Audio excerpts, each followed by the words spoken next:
Felly, dyma ni. Rydyn ni wedi cyrraedd diwedd yr wythnos, diwedd Expo'r Wal Goch 2021. Wedi bod yn wythnos hynod diddorol, wedi bod yn llawer o hwyl, wedi bod yn flinedig hefyd, I fod yn honest. So here we are, we've reached the end of the week, end of Expo'r Wal Goch 2021. It's been a fascinating week, it's been a lot of fun, but it's been a bit tiring, I'll confess. Cyn troi ein sylw at treftadaeth, y gêm, a'r crud y gêm ar Diwrnod Wrecsam. Hoffwn I ddweud diolch o galon iawn i'r noddwyr, I pawb sydd wedi cefnogi'r wythnos, pawb sydd wedi dod i'r sesiynau, yn arbennig y rheini sydd wedi dod I bob un. Mae'r crw bach o hynny. Rydyn ni'n diolch iawn. Mae noddwyr wedi bod yn Gymdeithas Pêl-droed Cymru, ymddiriedolaeth y Cymdeithas Pel-droed Cymru, RTS Cymru Wales, Llenyddiaeth Cymru, IndieCube, Gôl Cymru, Grow Social Capital, Sporting Heritage, a dyma ni. Before we turn our attention to heritage of the game and the cradle of the game in the northeast of Wales on what is Wrexham Day, after all, just a huge word of thanks to sponsors, to people who have helped with the week and supported the week, and to people who've come to the sessions, especially that hardy crew who have come to each and every one of the sessions. We are indeed very, very grateful. So the sponsors have been the Football Association of Wales, the Football Association of Wales Trust, IndieCube, RTS Cymru, Sporting Heritage, Gôl Cymru, Grow Social Capital, and Literature Wales. I think that's everybody. Huge thanks to you all. So now, treftadaeth y gêm. Wrexham and Gogledd-Ddwyrain Cymru wedi bod yn grud y gêm, bêl-droed, ers I ffurfio Cymdeithas Pel-droed Cymru. Dyna lle oedd y clybiau cyntaf, yn enwedig y clybiau gryfach yng Nghymru. Y gweinyddwyr y gêm wedi bod o'r ardal hynna yn y dyddiau cynnar. Felly rydyn ni'n troi'n sylw at y dre, at treftadaeth y gêm yna. Trwy'r lens o'r amgueddfa newydd sbon sydd ar fin, ddim ar fin agor, ond mae'n cael ei datblygu ar hyn o bryd, a mae gennym ni pleser o'r cwmni o Nick Jones, sydd yn swyddog pel-droed a swyddog datblygu yr amgueddfa yna, a bydd Nick yn sôn am ei swydd, sôn am datblygiad yr amgueddfa Pel-droed Cymru, ac yna bydd Stoffold o Sporting Heritage, pwy sy'n cefnogi y sesiwn hwn, bydd hi'n sôn am gyfle I gefnogwyr pel-droed yng Nghymru I gyfrannu at fframwaith strategol drafft ar gyfer treftadaeth chwarae yn Cymru. So bydd y sesiwn yn mynd tu hwnt pel-droed, ond fi'n hollol disgwyl bydd pel-droed yn elfen gryf yr ymgynghoriad sydd ar fin agor a sydd ar fin cychwyn, ac yna bydd hi'n sôn am cyfle ynglyn â pel-droed yn benodol, hynny yw rhwydwaith treftadaeth pel-droed sydd yn rhedeg ledled Prydain. So we're going to turn attention now to the heritage of the game. As I said, the cradle of the game has been the northeast of Wales. Wrexham at its heart, it's where the first administrators of the game came from, it's where the FAW was set up, it's where certainly the first but also the strongest clubs from Wales emerged, and we have the pleasure of the company of Nick Jones, who is brand new in post at Wrexham Museum, where he is taking forward the development of a football museum for Wales, and he's going to tell us a little bit about his role, a little bit about that development, and then we have Stoffold from Sporting Heritage, an organisation who is helping and supporting this particular session, and she will be talking about the opportunity for football fans to contribute to a consultation around a draft strategic framework for Sporting Heritage in Wales. We'll be going a little bit beyond football, but I fully expect football to be a very sort of strong element of that consultation process. And fans, I guess, we're not just interested in football, it could be several sports and different perspectives on them. She'll then talk about an opportunity that is a little bit more football specific, and that comes in the form of a football network that operates, heritage network that operates across the UK. Dyma ni. Mae croeso cynnes I chi I ddefnyddio'r clonc. Please use the chat, gyda unrhyw cwestiynau, sylwadau ac yn y blaen. Ac mae gyda fi'r pleasure o gyflwyno Nick Jones now. Nick. Wrexham County Borough Museum, working to develop the Football Museum for Wales. And I've been here in the post about 3 months now. So what I thought I would do initially would be run through a little timeline as to how we got to this point with the museum.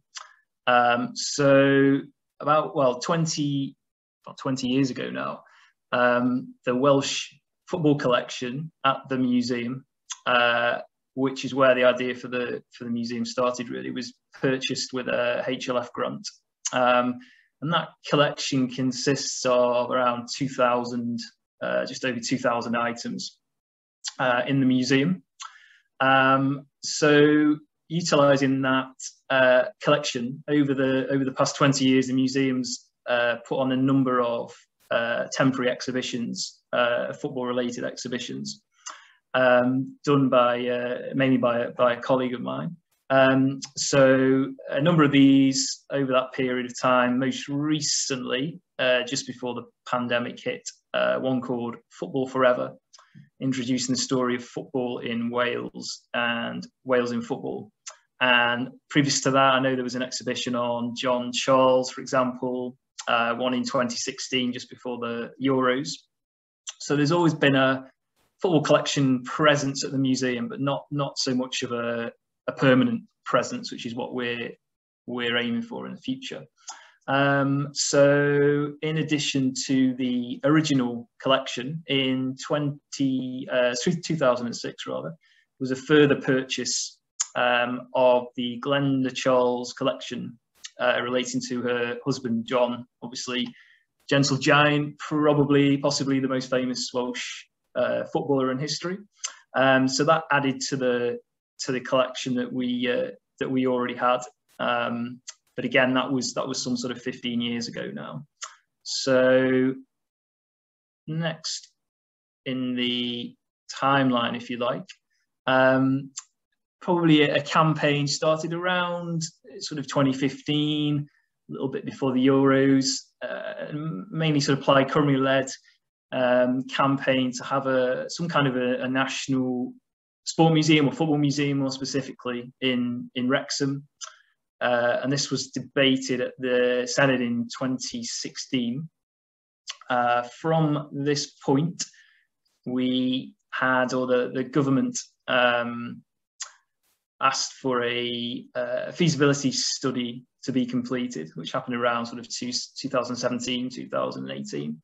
And the result of this study was the recommendation that the government should invest in the existing Wrexham Museum to establish a football museum for Wales. And then maybe just to sort of top and tail the timeline, if you like, this year the appointment of sort of, I guess, the first sort of staff that is specifically working on the project. So myself as the football museum officer, and then a colleague recently started as a project officer as well. So that's a little timeline of the museum, sort of from the start to where we are now. So moving on from there, the next question, which may well be asked and probably still being asked, is why Wrexham for a national museum of football in Wales? So as many of you will know, I'm sure already, Wrexham is generally viewed as a spiritual home of Welsh football.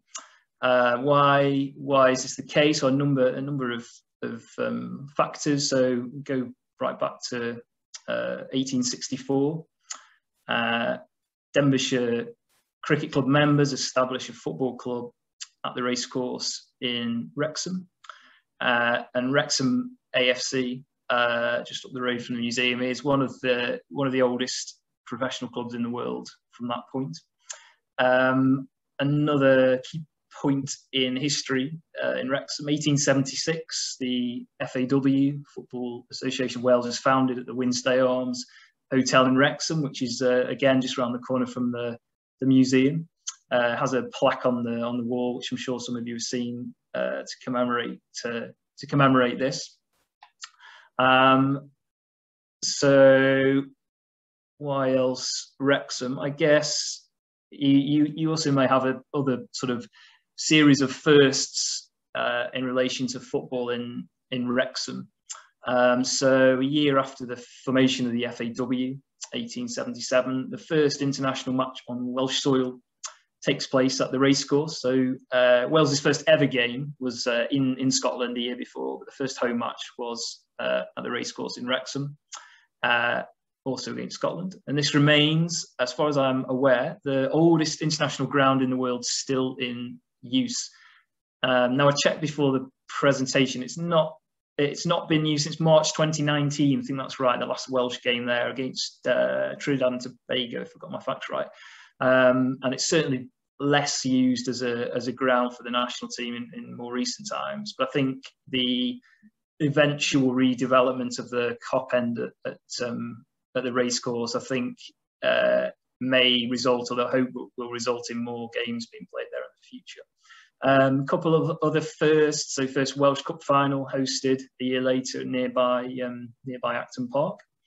And then something that was mentioned this morning in the Lee Roos presentation, if you attended that, also another plaque on the outside of the racecourse marks it as the venue for the first surviving film of an international match in 1906 between Wales and Ireland, which is interesting. So Russell and Spencer talking this morning about that footage. I think only a couple of minutes. It features Lee, Richmond, Roos.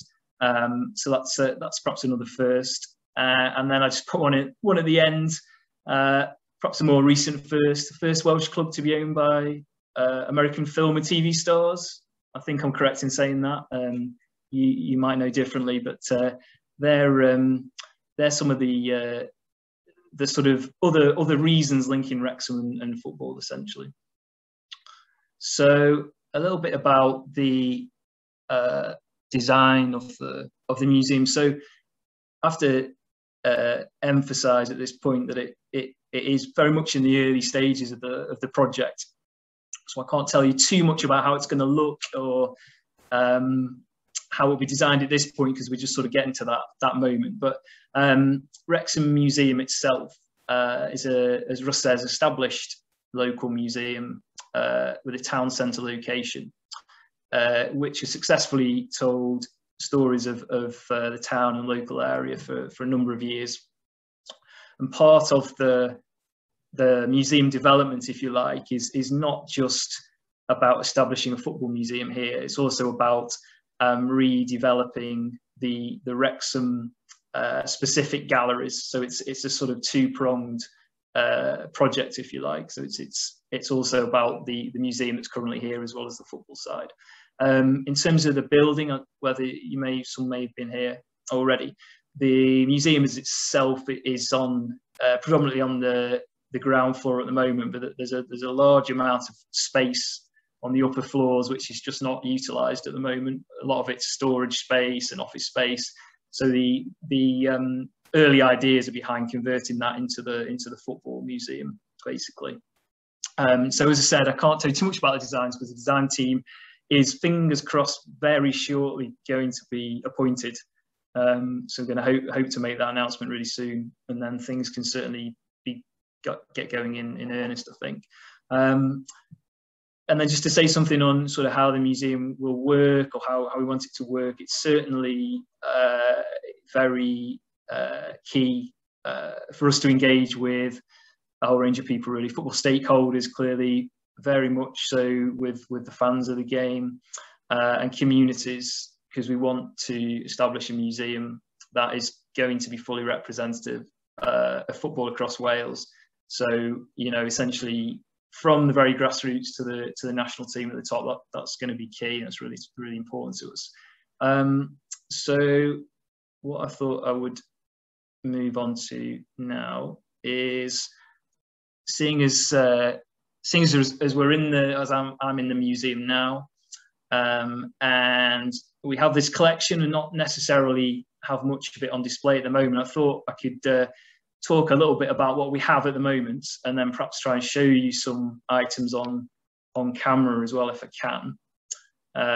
We'll see how that works. So yeah, we have a really strong international shirt collection, men's international shirt collection in the museum. Having worked at the NFM in Manchester, the English Football Museum, I can definitely say that it's a stronger collection of Welsh shirts than they have England shirts in Manchester.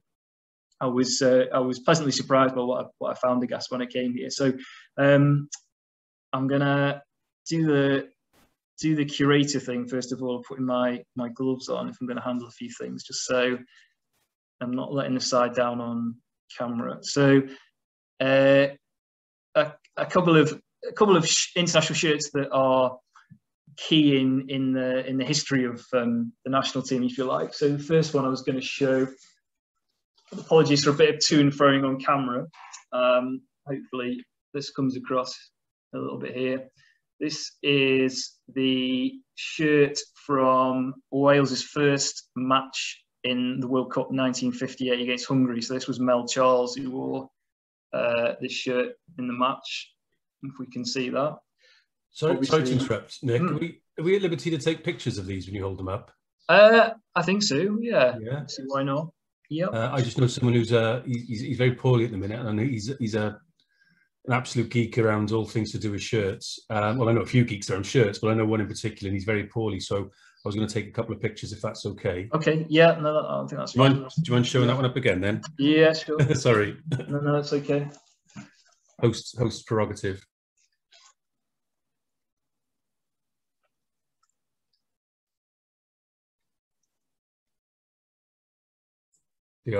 And Mel Charles, you said?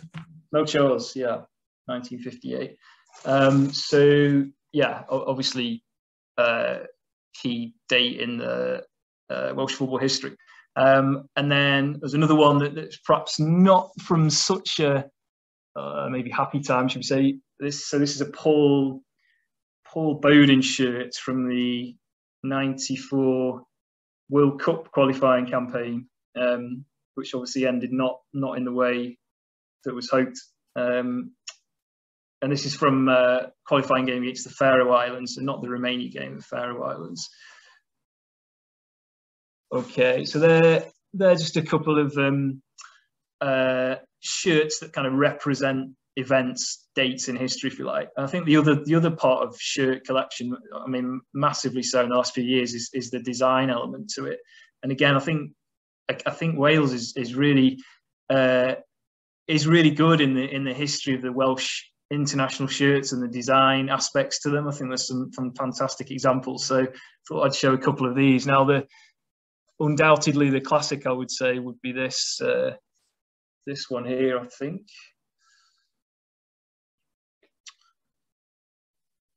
Which is late 70s Admiral classic. So this is Brian Flynn worn shirt with the kind of Airtex design, the little holes in it as well, which was a kind of new design. So and that shirt's probably, I don't know, regarded as maybe the most classic of the Welsh shirts, I would say. And Admiral as well, pretty keen shirt history because they were the first sportswear company on the market that actually decided to create replica shirts that people could actually buy and wear to support their teams. So I'll show you a couple of others that I've got here. Another one I think is quite nice by different sportswear firm. This is Lotto. So this is it's kind of mid 90s shirt, Mark Hughes worn shirt. Which again, I quite like the green and white stripes on the front. Bit of a classic design. And then the final one I was going to show, which sort of makes my point, I guess, about the design element to it.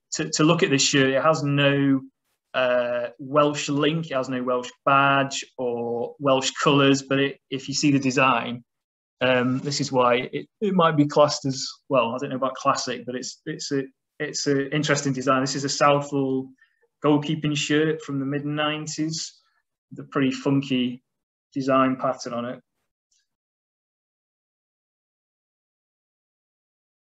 So that's the kind of shirt that can divide opinion. But yeah, it's in terms of international history, doesn't say a lot, but design it definitely does. So okay, so I've got some few other items. I'll show you some more. So I'm conscious of time as well. I don't show endless things.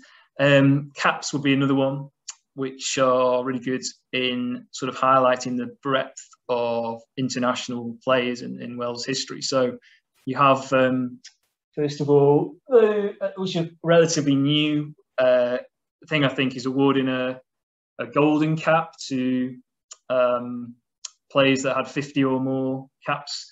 So this is Simon Davis, who played between 2001 and 2010. I can hold that up a little bit so you can see that.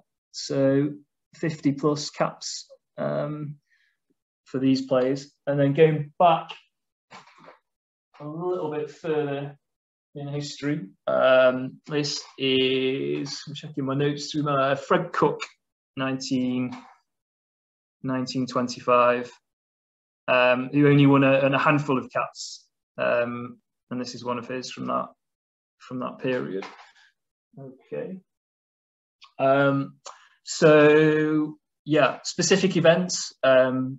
Certainly we have objects to mark specific events in the collection. So one I quite like is before Wales actually played an international match outside of Britain and Ireland, they toured Canada in 1929.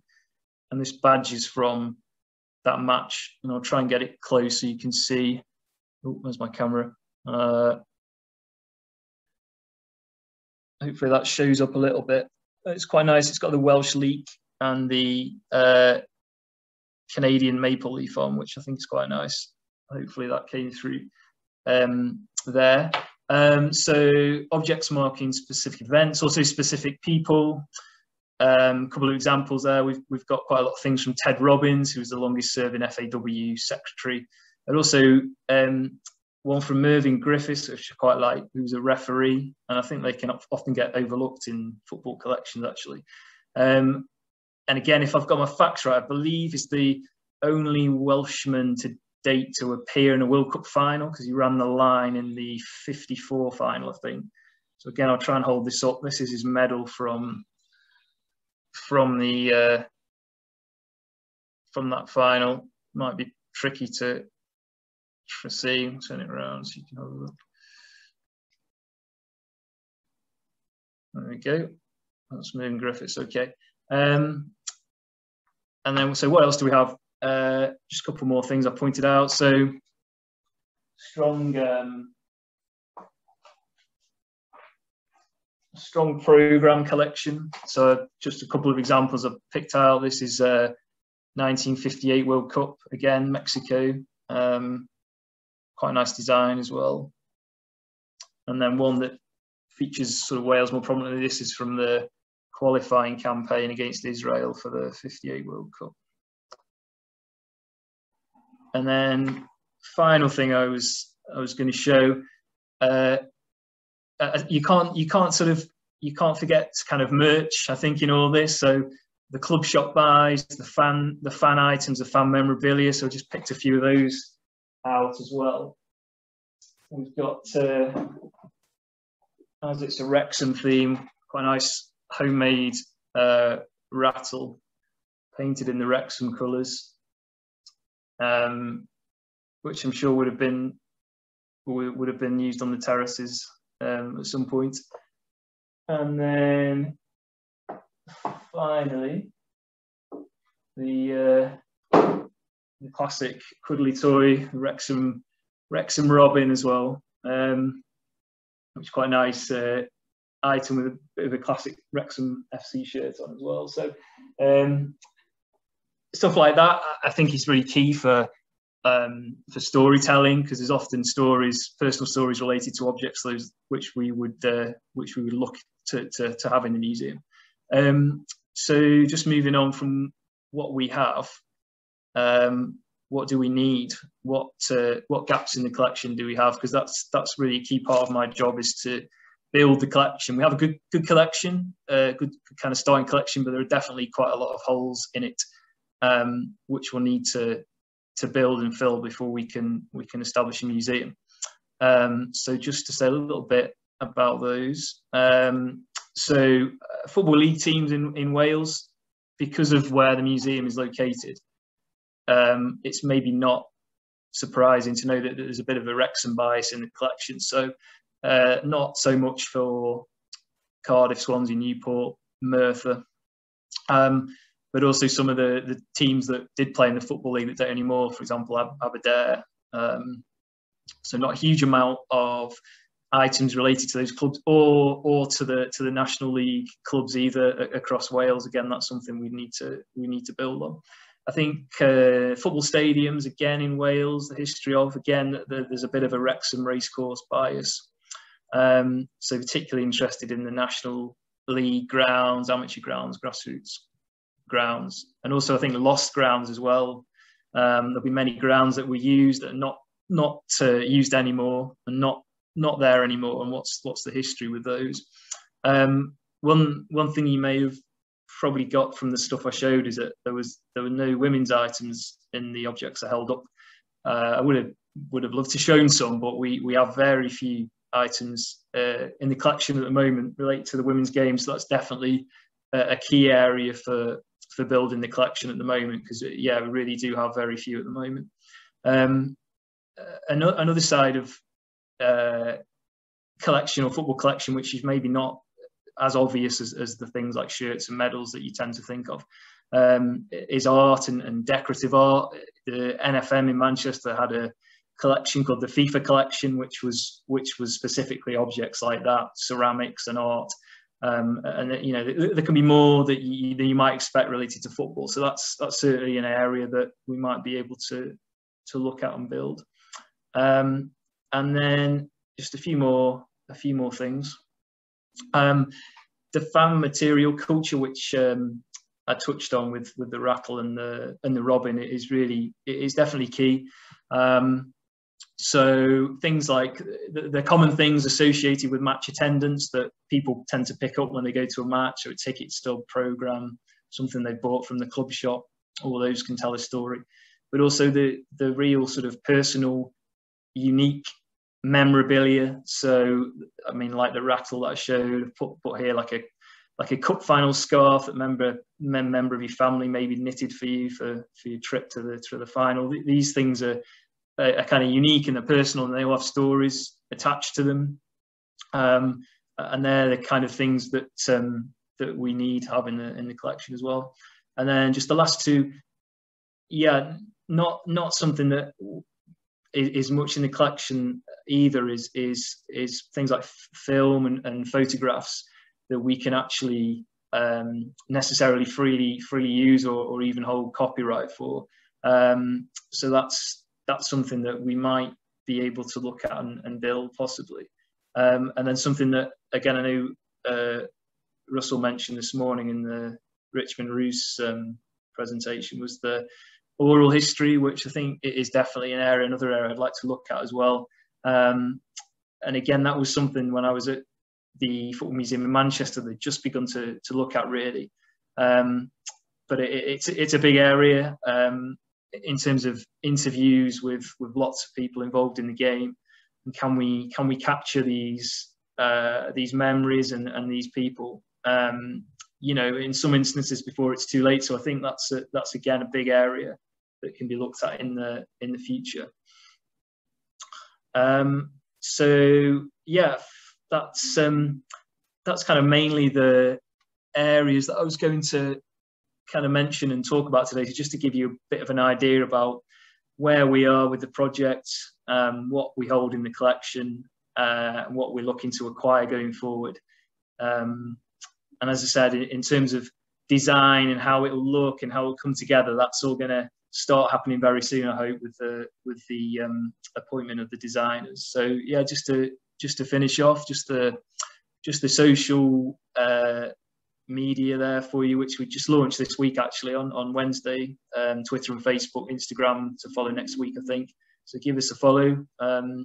Hear updates on the museum. We'll be posting about what we're doing and how you can help. And then just at the bottom, that's just my email and Twitter as well.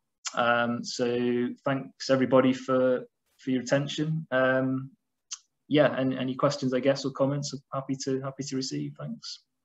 Thanks very much, Nick. That's a real chunter through the history of Welsh football. Beautiful artifacts. You're a lucky man being able to have those around you in work every day. I'm quite jealous. David Collins has asked a very pertinent question.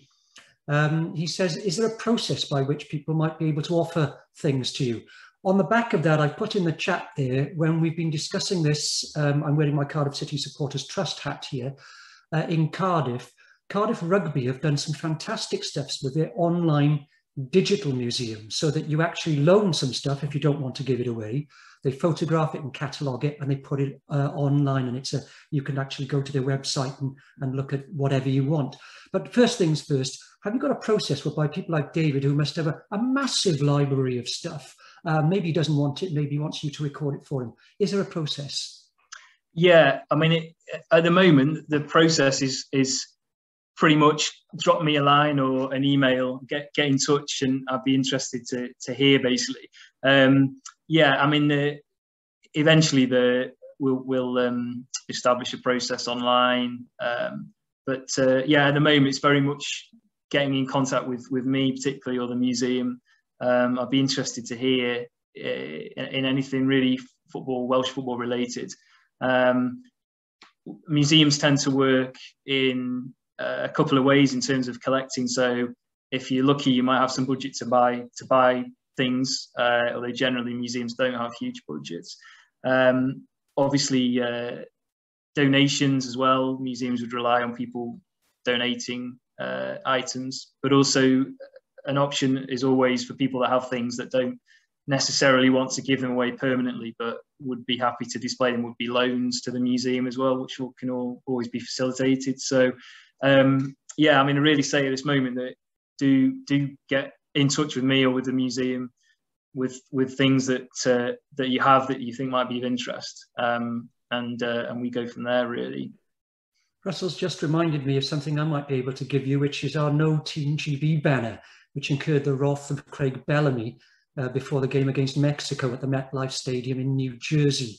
The trouble with loaning that to you is I fear that every 4 years I'd have to have it back because some fool decides that the Olympics are worthy of a Team GB. But is that the kind of thing? I mean, that to me would, from an expo point of view, would put together, you know, this is real culture, if you like, rather than anything manufactured by Umbro or Adidas. Yeah, it is, because it's that kind of thing is very much contemporary collecting. So just to give you another example from the Football Museum in Manchester, I know they've been collecting around the Super League protests, European Super League protests, and they managed to capture a few banners, I think, from there. So yes, certainly, because these are the sort of issues that affect fans and stakeholders of the game. So yeah, apart from expecting to see shirts and medals and trophies, things like that are very much, you know, telling the story of the game and what's happening and what has happened as well. So yeah, definitely interested in banners like that. Yeah, I think that the Scottish History Museum at Hampden does this rather better than the one at Manchester. To be honest with you, that's just a personal view. That is, you know, concentrating on the fans and supporters. David raised another question. He says, how do you square it being a National History Museum with celebrating the sporting excellence of Wrexham? I don't think he's having a go at Wrexham, but is there a danger that it might be tilting towards, you know, we do accept it's the spiritual home, but there are other clubs, and of course there are the lower leagues as well, and we need to represent everyone. Yeah, I'm definitely conscious of that. Yeah, I mean, I can see the logic for having it in Wrexham, but we certainly need to be correct with our messaging. It's a national football museum for Wales that happens to be located in Wrexham, so that's very much the message with it. And inevitably, to some extent, the collection at the moment is going to reflect that. So there's going to be a Wrexham FC bias, but that's why, you know, one of my key tasks is to make sure the collection is expanded to reflect the whole of the country. And again, it's something that I know they had in the NFM in England, because that used to be based at Deepdale, Preston's grounds. So again, inevitably there was a large Preston North End presence in the collection. So it's important for us to get that message out that it's for the whole of Wales, the museum football in Wales, but it happens to be based in Wrexham. So thanks, Nick. Okay. I'm going to hand you back to Russell now, who's going to talk to Fran on the wider issue of sporting heritage. Thanks very much. Metaphorically shook the fizzy bottle of pop, didn't I, and then took the lid off when I mentioned that no Team GB banner. Although I find something that Craig Bellamy hasn't been angry about, mind, down the years. Fran, thank you for waiting patiently. Over to you and your presentation around the draft national, I can never remember the title of it, draft strategic framework. Yeah, for Wales. Lovely. And one of the people involved with which was Professor Martin Johns, who opened it all on Friday. So there's a nice sort of completing the circle to a small extent with that. And then also the wider football heritage network that exists sort of UK wide. So over to you, Fran. Lovely, thanks, Russell. Right, I'm just going to set up my screen share.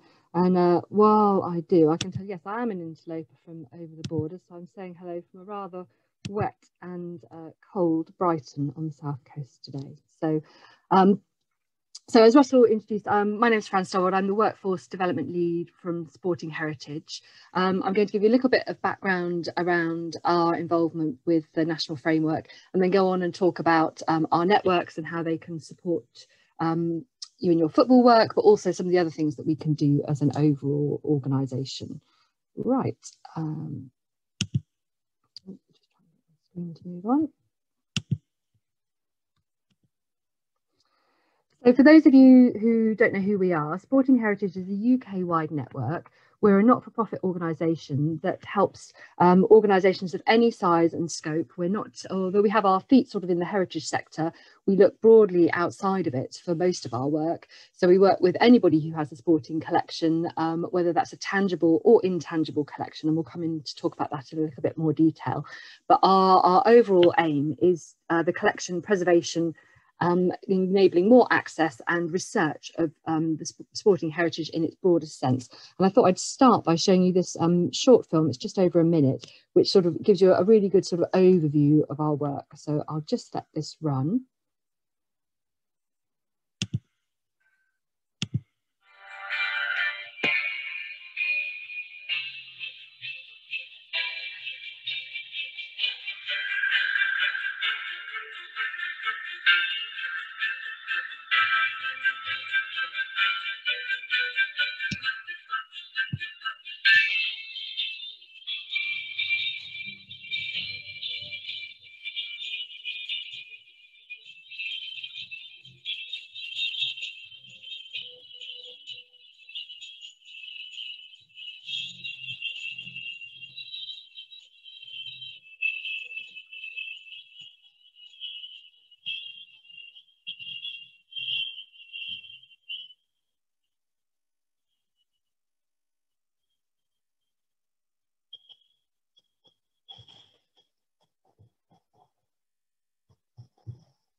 So there we have a brief overview of all the things that we do in a nutshell. There's a lot more on our website, and I'll put our web address in the chat box so that you can follow it up at a later date. So I'll just move on.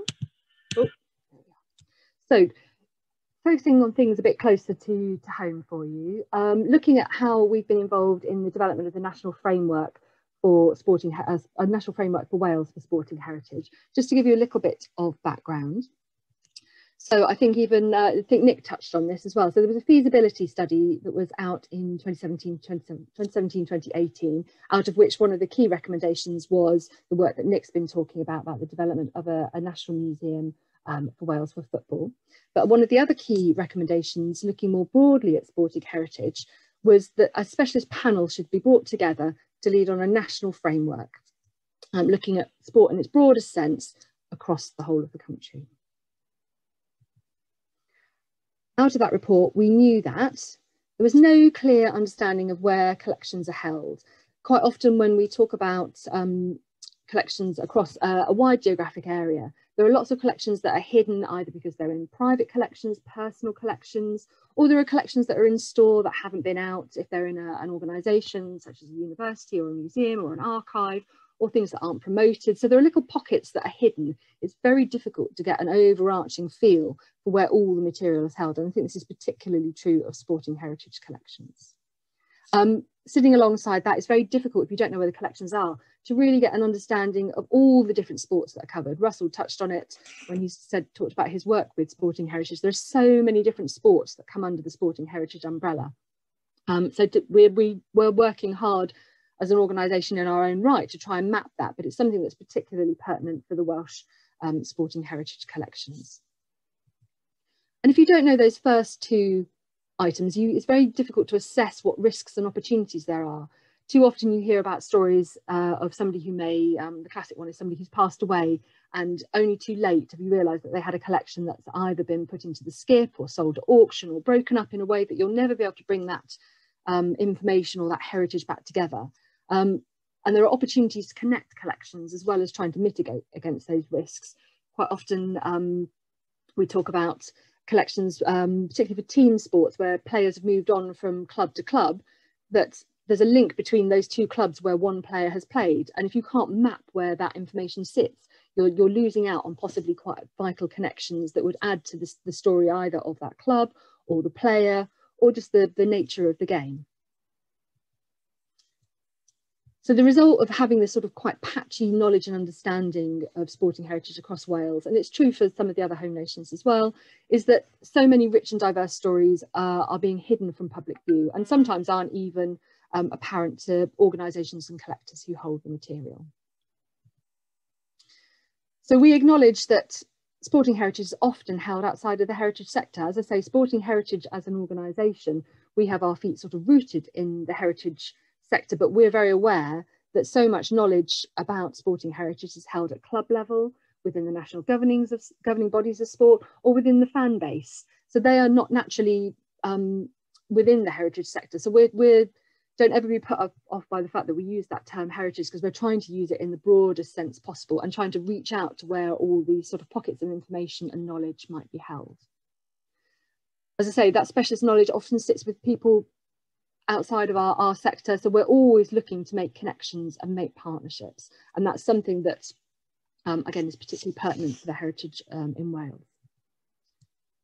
So all of those things came out of that scoping report in 2018, and the outcome was that the Welsh Government commissioned Sporting Heritage as an organisation to work with key partners to create this Welsh framework. It's got a delivery time of 3 years, so I'll talk a little bit more about the timescale as we go forwards. So the framework as it stands at the moment has 5 strategic aims, and I'll just run through them quickly. So the first one is to share and celebrate the role of sporting heritage and how it's contributed to Welsh pride and the cultural heritage of the country. To understand the significance and relevance of sporting heritage and how it cuts across all those other themes. We already talked about how there's quite a lot of social history that's come up in your conference this week, obviously because I've got a social history background, but sport is a sort of the golden thread, or often is the golden thread that runs through, you know, political, social, all sorts of types of history and people sort of experience. And we're trying to really get a gauge for the significance and relevance for that by getting people involved. So that's what we mean by a participatory approach. To bring this all together, we want to find ways that we can support the physical and digital preservation of sporting heritage, and that's already come up again in this session, hasn't it? About talking about how you can share your collections if you're not in a position to donate them. How can you share that with other people or other organisations. Then obviously we want to promote and showcase, allowing access in its broadest sense to every corner and to people of all differing backgrounds and abilities to shout about the story that you hold in Wales. And then looking at how to, if you've managed to do those first 4 things, how do you then build the capacity and a resilience within Wales to be able to carry that forward, so that you put all this groundwork in place so that it's got a strong path to go forward. So we know out of all of that and those strategic aims that we need a more joined up approach to understanding sporting heritage in Wales and how it's held and to create the opportunities. So over the last year, the group that has come together, led by Sporting Heritage, has pulled together a draft national framework for sporting heritage in Wales. And we're now at a point where we're ready to go out for public consultation. So the public consultation will start on the 1st of July, so very shortly, and be open for a 2-month period. We are keen to get feedback from as many people as possible. So please do share this information with people within your networks, and we'll be sharing it as far and wide as we possibly can. The framework itself will be available through Welsh Government channels. It will be on our website, and Russell's already shown that there is a tab on the Sporting Heritage website that's specifically for all activity in Wales, and there's a tab definitely in there for the framework, so you'll be able to find it there. Also, if you sign up for our Sporting Heritage newsletter, you'll get sort of the first alert when it's out for consultation and first access to it. And also if you follow us on our social media channels, and I'll be able to give you the details of those as we go forward. And importantly, it will be available both in Welsh and in English. So that sort of brings to a close the information I wanted to share with you about the national framework. We're at a really exciting point with it. So I think the group have worked really hard to marshal quite a lot of differing interests and different challenges and opportunities. So we're now at that point where we would really welcome some feedback from those of you working in sporting heritage across Wales to see how that would work for you, and how we can change and shape it so that it becomes a successful framework. So touching on the networks that we run as an organisation, as Sporting Heritage. We run national networks. We already run some within Scotland and Northern Ireland. The Welsh one is due to launch, so it's coming out of the back of the group that's helped pull the strategy document together, the framework document. So the inaugural Wales network meeting will take place on the 20th of July between 10 and 11:30 AM. So there's a date for your diary. Everybody is welcome.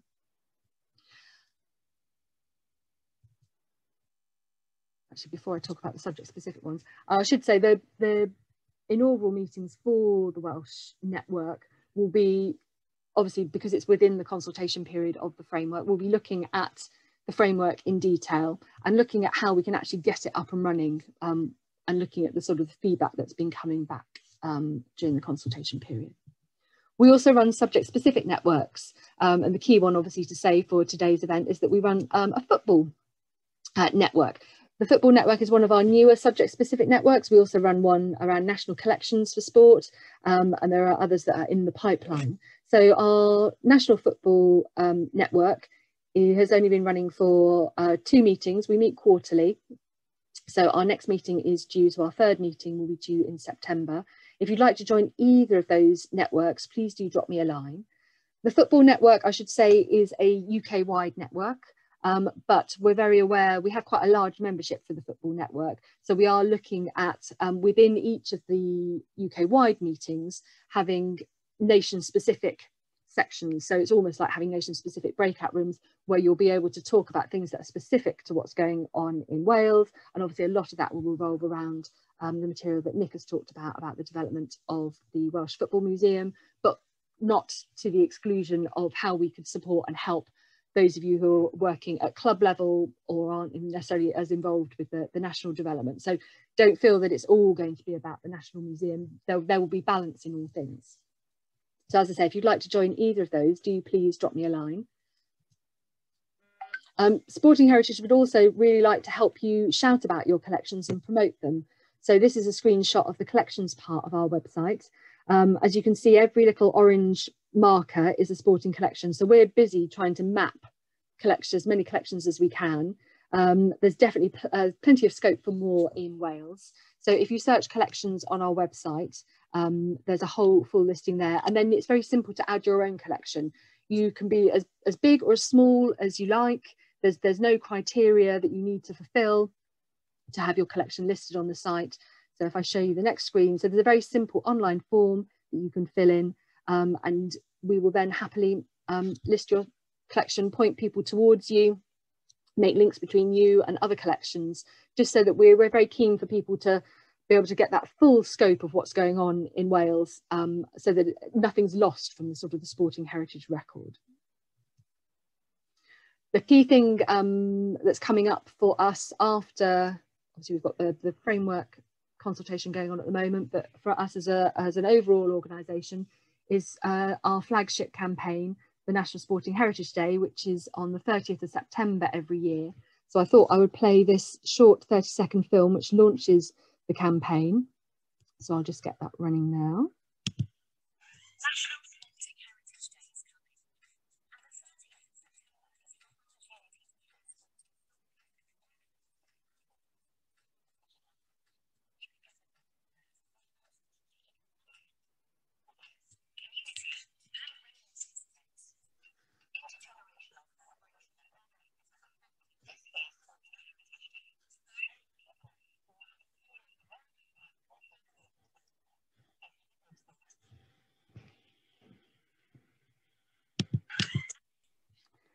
So National Sporting Heritage Day started in about 2017, 2018. It's been going strong ever since. And this year, we're very proud to say, as you saw from that film, that we've actually got a national media sponsor, which is the Mirror newspaper. Again, if you'd like to be involved, it's a fantastic way to showcase big stories, small stories, personal stories, anything you like from your collections. We're just really keen that everybody's involved. As the film said, our theme this year is intergenerational activity. So looking at activity across all different age groups, but don't feel that if you have stories that you want to share outside of that theme, please don't feel that you're excluded. If you go to the Sporting Heritage website, there's a whole raft of resources to help support you get involved, and that's just a screenshot of just some of them. So there's plenty there to support you, and our National Sporting Heritage Day lead, who is a colleague of mine called Belinda Scarlett, is on hand to take email inquiries as well. It's a really big day for us. It's something we run up to every year, and I say we're really proud that it's going to have the biggest sort of exposure to really get across the importance of sporting heritage this year more than ever. So that brings what I was going to say to a conclusion. After Sporting Heritage Day, we have our conference in October, so please feel free to come and join us for that. If you sign up to our newsletter on the website, you'll find out all the latest news on conference. We're just pulling together the programme at the moment, so I do feel for Russell and Tim, who I think you've had a long week of conference sessions, so I do feel for you, because I know exactly what it's like running hours. We have a packed 2-day programme of panel discussions, Q&As, all sorts of different ways to get involved, looking at a whole breadth of sporting heritage activity. And then please do stay in touch. These are all our social media links. Also, we have all of our training sessions are recorded, so you can go and look through our legacy archive, and also films from all the different projects that we've run, all up on our YouTube channel. And you can listen to a fantastic raft of podcasts, which Russell, as our podcast lead, has put together over the last couple of years. They're all on our SoundCloud channel as well. So I'll leave it there, and I'm more than happy to take questions. Thank you. Fran, thanks very much for that. A lot of information to take in, and I think we've got a really good idea of what you at Sporting Heritage do. I've got one direct question for you. Do you want the FAW, Mark Evans is on the line, do you want the FAW, the Football Association of Wales, to, if you like, to cascade the consultation down to member clubs and to area associations? Yes, that would be fantastic, yes. And I think David Collins is going to that. That'd be great, thanks, Mark. That's a big yes to that, and David Collins will do the same, I take it, through his Welsh Football magazine. The next question is for Nick. Nick, are you going to repatriate some materials? I don't know whether this question is being a bit mischievous here. Are you going to repatriate some of the collection from the National Football Museum in Manchester to Wrexham. I don't know whether Russell's got anything particular in mind, but is there something that you've got in mind that you'd like to see back in the spiritual home of Welsh football? Yeah, I do know of a fair few Welsh items in NFM collection, having worked there. So, yeah, I'd certainly be interested in maybe trying to acquire some. That might be through loan, most likely. But yeah, I'm definitely aware of a few items that I think we'd be interested in. Yeah, I have to speak to former colleagues there about them. But yeah, no, I definitely took note of a few before I left, it's fair to say. So these are the footballing Elgin marbles of Wales. Let's hope we don't have a tussle over 100 years to get them back. Thank you both very much. Russell, over to you. I was thinking specifically the bin that you can kick a football into the mouth of Robbie Savage. Is that still there? I'm not sure. I could be there, or it might have gone in the pandemic clear out. I'm not quite sure. It's not quite as big as his real mouth. No, and you can probably kick other things at it as well if you like. Anyway, we've overrun a little bit. Thanks for dropping by. You can have my word for it. There is a genuine commitment to and a desire to do more and achieve more in Wales on the part of sport and heritage. I think the way that the framework came together wasn't ideal in the sense of participation and involvement. Sadly, the pandemic sort of got in the way, but there is a window at the moment. I'm not quite sure if there's a sort of a set deadline for sort of feedback and contributions, but if anyone has anything to say, there's a genuine desire to hear what people have to say. And obviously we've been celebrating footballing culture in Wales this week. Many of us are interested in other sports as well, of course, and it's as relevant to those as anything else. So yeah, diolch yn fawr iawn I chi I gyd. Thank you very much to you all. One quick plug for an evaluation that we'll be doing for this. Genuinely would like to hear feedback back from people about the whole week, whether that's individual sessions, aspects of it to do with, I don't know, administration, publicity, etc., etc. It's the first time we've done. I said in the opening to the interview with Spencer this morning that hopefully it's something that Tim and I would like to see become more of a fixture of the footballing calendar in Wales, but how often it is a fixture is to be decided, frankly. So that'll be coming out probably towards the end of next week. Shouldn't take any more than 10 minutes, 15 minutes of the absolute max of your time, although it depends how much you've got to tell us, I suppose, and how much you want to feedback you want to provide.